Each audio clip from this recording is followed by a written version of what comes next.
Hello everyone, नमस्कार मेरे प्यारे साथियों। एक और नए सेशन में आप सभी का स्वागत है। तो आज के वीडियो का जो टॉपिक होने वाला है स्टूडेंट, उसमें हम लोग करने वाले हैं स्टोरी राइटिंग यानी ट्रांसलेशन हिंदी टू इंग्लिश। ये इस टॉपिक की बात करें तो स्टूडेंट ये आपके एग्जाम के लिए मोस्ट इम्पोर्टेंट टॉपिक है, क्योंकि इस ये यहाँ से आपको 10 मार्क्स की एक स्टोरी देखने को मिलती है, जिसको आपको हिंदी से इंग्लिश में ट्रांसलेट करनी होती है। तो यहाँ पे मैंने एक स्टोरी ली है जो 2023 के जेड वाई पेपर कोड में पूछी गई स्टोरी है, और कई बार पीछे एग्जामों में भी इसे पूछा जा चुका है। तो ये एक मोस्ट इम्पोर्टेंट स्टोरी है, मोस्ट इम्पोर्टेंट पैराग्राफ है, जिसे हमें हिंदी से अंग्रेजी में ट्रांसलेट करना है। देखिए, इसमें करना कुछ नहीं होता, बस हमें जो दिए गए सेंटेंसेस होते हैं उन सेंटेंस को उनके सेंस के अकॉर्डिंग हमको ट्रांसलेट करना होता है। सबसे पहले आपको टेंस पहचानना आना चाहिए, टेंस की कैसे पहचान करते हैं। इसके बाद जो उसमें कह रहा है बस उसी को आपको इंग्लिश ग्रामर के रूल्स के हिसाब से ट्रांसलेशन बनाना है। तो यहाँ पे आप सभी देखें स्टोरी, चलिए अब ट्रांसलेट करते हैं।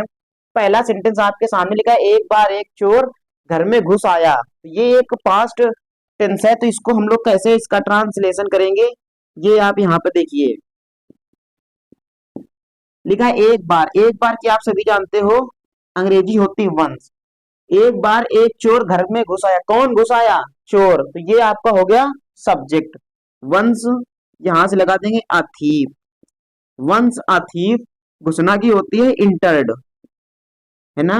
ये बना दिया entered. Once a thief entered the house, entered the house. ये हो गया पहला सेंटेंस आपका, एक बार एक चोर घर में घुस आया। आगे लिखा है, उसे आंगन में एक कुत्ता मिला। कौन मिला? कुत्ता मिला। किसे? उसे। तो he met a dog, he met a dog in yard. Yard का मतलब होता है बच्चों आंगन। क्या होता है? आंगन। He met a dog in yard. आगे लिखा है, जो बड़ा स्वाभाविक था। ये सेंटेंस कॉम्प्लेक्स बन जाएगा। क्या बन जाएगा? कॉम्प्लेक्स। तो इस वजह से बच्चों अगर ये हु लगा है तो एक रिलेटिव प्रोनाउन की तरह काम करेगा। क्या करेगा? Relative pronoun. और आप सभी जानते हो कि रिलेटिव प्रोनाउन के पहले उसका आना चाहिए एंटीसीडेंट, बट यहाँ पे यार्ड है, यार्ड के लिए तो हु आ नहीं रहा, हु आ रहा है डॉग के लिए। इसलिए इस सेंटेंस को हम लोग ऐसे ट्रांसलेट ना करके थोड़ा सा इस प्रकार से ट्रांसलेट करते हैं। आइए आपको दिखाते हैं ऐसे। चलो इसको ऐसे ही ट्रांसलेट कर देते हैं। फिर इसके बगल जैसे देखो, he met a dog, he met a dog in yard, in yard. या फिर इसको हम लोग सबसे लास्ट में लगाएंगे, क्योंकि हमें लगाना है रिलेटिव प्रोनाउन और उसके पहले आएगा उसका एंटीसीडेंट। देखो, ही मेट अ डॉग, वह एक कुत्ते से मिला। हु, जो कैसा था? बड़ा ही स्वामी भक्त। Who was very, who was very faithful, who was very faithful. तो अब यहाँ पे आप सभी देख रहे हैं कि यहाँ पे हमने ये जो लिखा है आंगन में, ये कहाँ जाएगा? तो आप सभी यहाँ पे इसको जोड़ दें आंगन में, इन कोर्ट यार्ड या फिर in yard. In yard he met a dog who was very faithful. अगर आप सेंटेंस में हु के पहले डॉग नहीं लगाएंगे तो सेंटेंस आपका हो जाएगा रॉन्ग।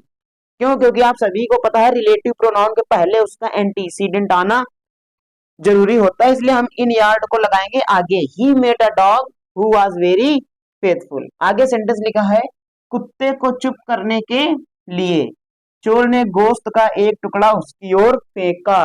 किसने फेंका? चोर ने। तो यहाँ पे बनाओगे the thief,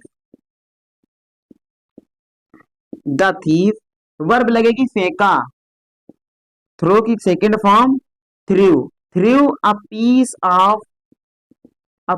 of meat towards the dog, towards the dog कुत्ते की तरफ।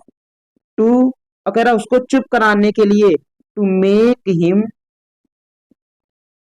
To make him silent, to make him silent, उसे चुप कराने के लिए। आगे देखिए, आगे लिखा है यह देखकर, यहाँ पे कॉजेटिव वर्ब का प्रयोग किया गया है। यह देखकर कुत्ते ने चोर से कहा। अब यह देखकर आपने जरूर पढ़ा होगा सिंथेसिस टॉपिक, उसमें ऐसा बनाया जाता है यह देखकर, यह सुनकर, सीइंग दिस पार्टिसिपल का प्रयोग करके इसको बनाएंगे सीइंग दिस। यह देखकर सीइंग दिस, कुत्ते ने चोर से कहा। किसने कहा? कुत्ते ने। तो the dog said to, said to thief, said to the thief, comma and comma, कहा है तुम चाहते हो, यू वांट, यू वांट, आगे लिखा है कि यू वांट दैट। अब देखिए जो आगे सेंटेंस बनेगा वो कैसा बनेगा? इनडायरेक्ट में। क्यों? क्योंकि यहाँ पे आप सभी को दैट कंजक्शन दिख गया। यू वांट, क्या तुम चाहते हो कि मैं भौंकना बंद कर दूं। आई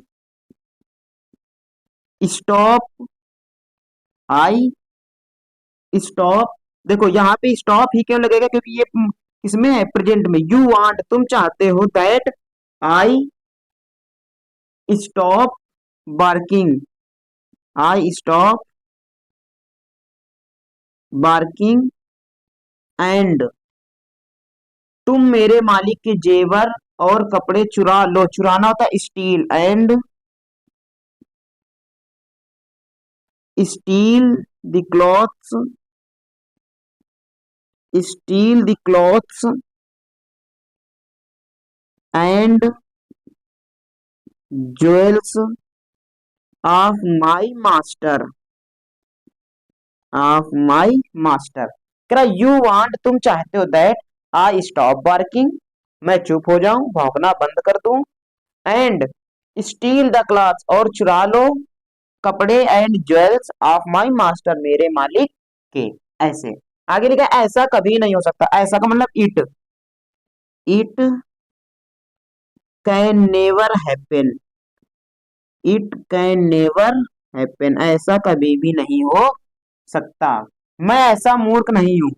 ऐसा I am not so foolish, या फिर so fool, I am not so fool that,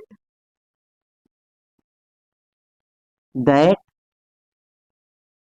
कि तुम्हारा फेंका हुआ गोश्त मैं खाने लगूं। I am not so fool that I start, that I start eating, I start eating your thrown. ये वर्ब की थर्ड फॉर्म काम करेगी as an adjective. Eating your thrown meat, your thrown meat. आगे लगा तुम इसी समय यहां से बाहर निकल जाओ। तो यू कॉमा लगा देंगे, इसी समय यहां से बाहर निकल जाओ, इसी समय। तो यहां से बनेगा get out from here, get out from here right now. Right now का मतलब अभी अभी, राइट नाउ या फिर जस्ट नाउ भी लगा सकते हैं। क्या तुमने मुझे बेईमान समझ लिया है? लिया है प्रेजेंट परफेक्ट, तो have you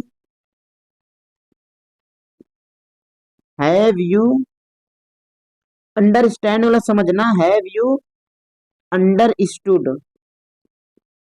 have you understood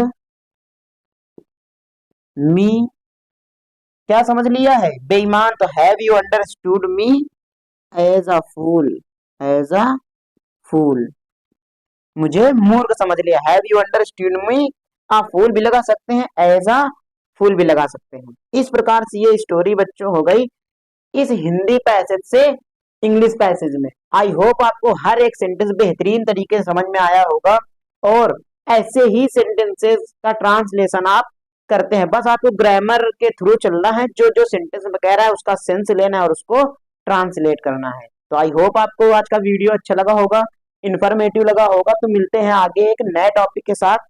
तब तक के लिए बच्चों जय हिंद, take care and love you all.